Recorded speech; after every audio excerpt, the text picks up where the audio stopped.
Donald is threatening to eliminate Section 8. I've always chosen not to invest in Section 8, but I have a lot of friends who do. And this is big news if you are a Section 8 investor. As an investor, you may take a little bit more risk with the tenant who's living in the house. And on the flip side, you're going to be guaranteed the rent through the federal government and Section 8. Now, the problem for investors if Section 8 goes away is that rents can change drastically or rent payments won't come at all. There's a huge population in the United States that relies on Section 8 in order to make their rent payments. And if that disappears, so does the rent.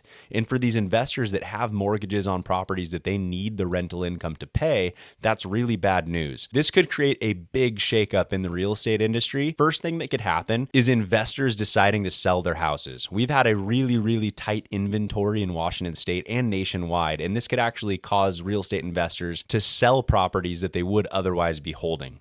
The second thing that could happen is rents decrease. Because Section 8 artificially inflates a lot of rents, if the market is adjusted and Section 8 investors have to remarket their properties, those rental rates probably come down and make the landscape a little bit more competitive. And number 3 is foreclosures. In tenant-friendly landscapes, it's going to be really hard to evict tenants that aren't paying rent because they no longer have Section 8. So if you're an investor who has a mortgage on your property and you can't make the payment, you can't get the tenant out, and you can't sell the property, your only option is to foreclose. So if Section 8 goes away, which one of these things do you think is going to happen? Comment below and tell me.